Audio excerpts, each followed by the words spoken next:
Ladies and gentlemen, boys and girls, it's your boy Mr. Box Office from Mr. Box Office TV, back with another video for you today.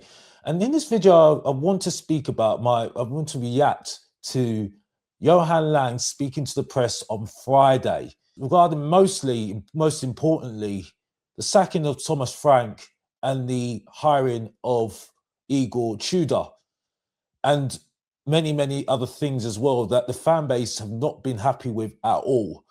So let me just get straight into it. And if you can, it would be really appreciated if you can like and subscribe to the channel. I'm nearly to 2,000 subscribers, and it really will be appreciated. And the reason why I need to speak about it today is that I see a lot of positivity in the fan base, which is cool. Change will do that, changing managers. But I still think there is plasters put on a situation that really don't look good at all. And I think it's from what I'm seeing from the quotes from JOHAN Lange that can't get any better until things do really change. Let's be honest here. And it really comes back to the whole thing, him coming out and speaking to the press. And it comes back from when he speaks about Thomas Frank and his sacking, because everyone really knows that they really were pulling for Thomas Frank to stay at Tottenham Hotspur.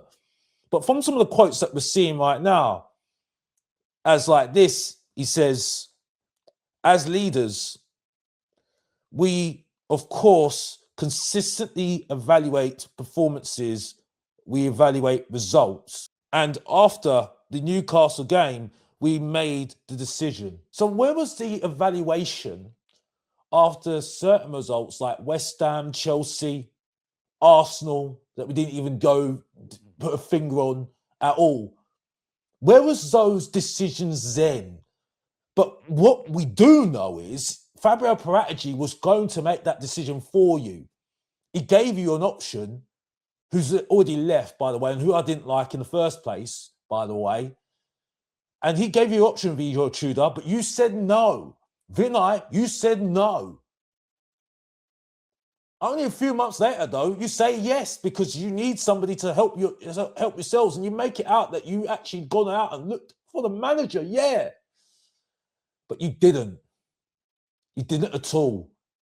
Big up Paul O'Keefe for reporting that. But then you report to David Ornstein saying, oh, you're the ones that went out and gone and found the manager. It's funny that. It's so funny. It's so funny. Because if we go down even further into the article, we look into the appointment of Igor Tudor. And when he says, this is so funny. When you make a decision to sack a manager during the season, he's referring to, it's very important to go into a shorter process than you do if you're changing a head coach over the summer. Makes sense.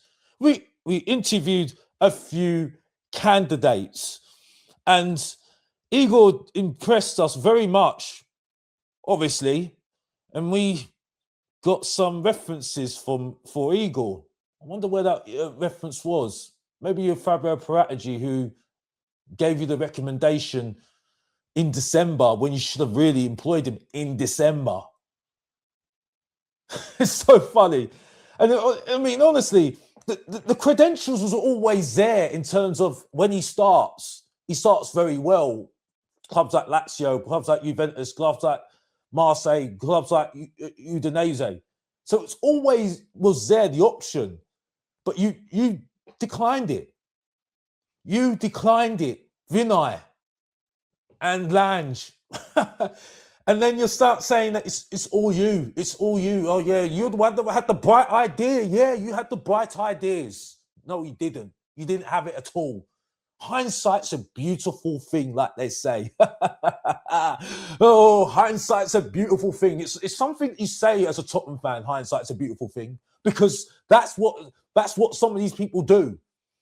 It just gets even more ridiculous. And to be honest with you, Tottenham fans, and one and all, it gets even more ridiculous by the process of what we did to try and get Thomas Frank in.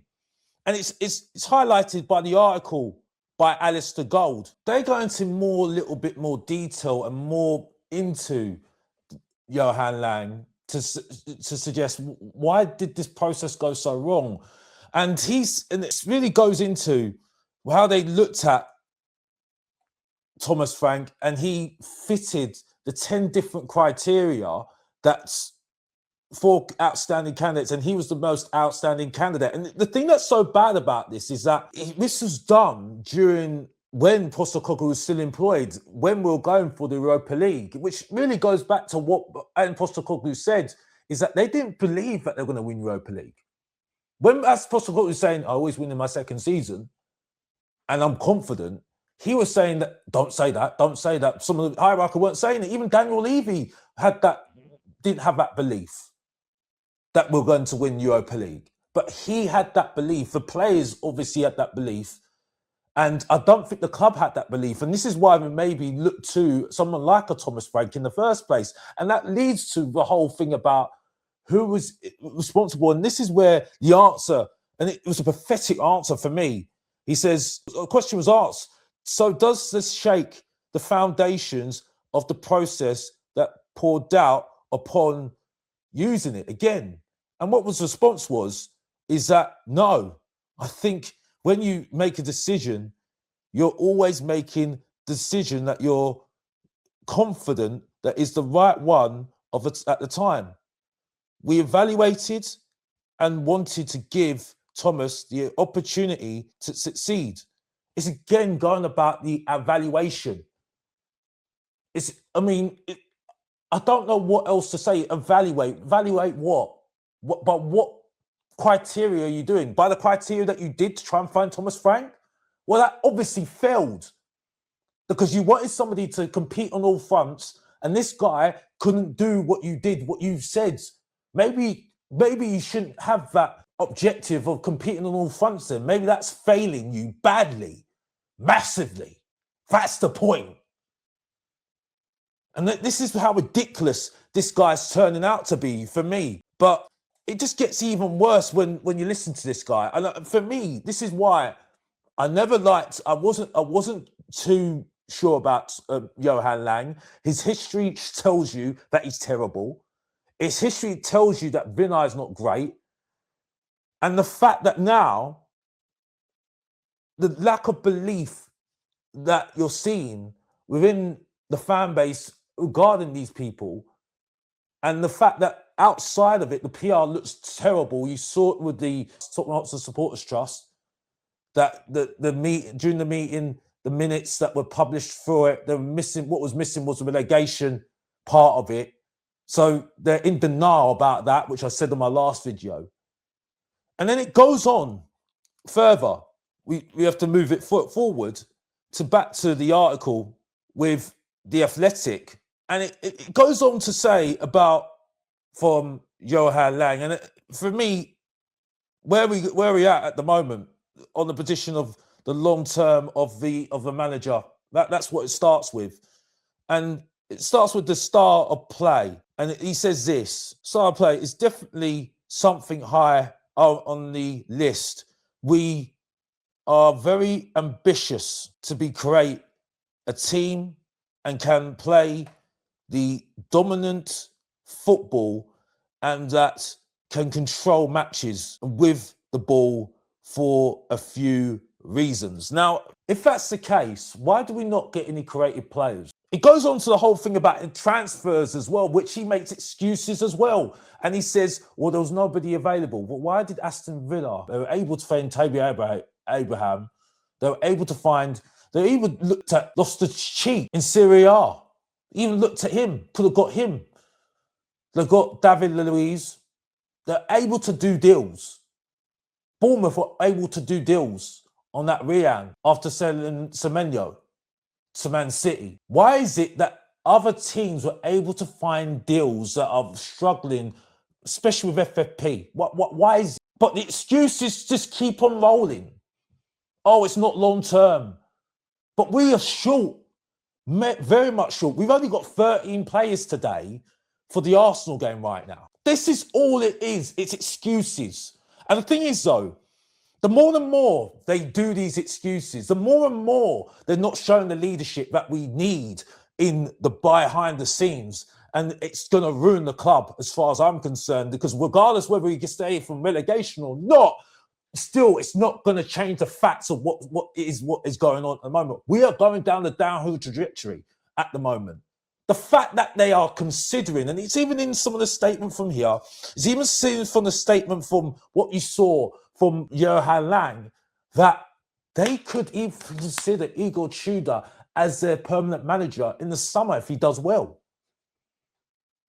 Now, he's got a great record, like I said, short term, but why would you consider somebody that long term is an abomination? Tell me. And I'm not saying Pochettino is the right guy. I'm not saying that at all, because you know what my feelings are at the moment. Without a change, without leadership, without anything else, what is going to change? It will be here in the next few months. Is it why I can't back any other manager? I've not backed any manager since Poch, and I didn't even like Poch in the first place. I backed Harry Redknapp.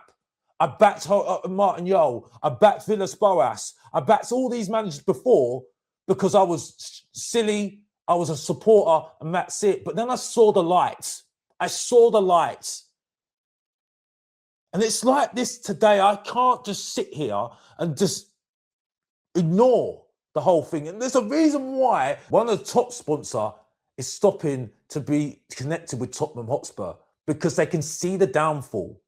They can see the bad PR, and it's because of JOHAN Lange and Vinay, and they haven't got any leaders in there.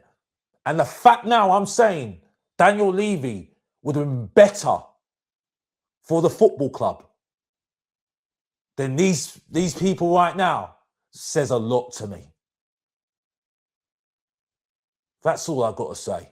There was also loads more in the article, and I wish I had time to really speak about that. But for me, this is why, guys, I can't get behind this. Yeah, Igor Tudor has got some positivity, yeah.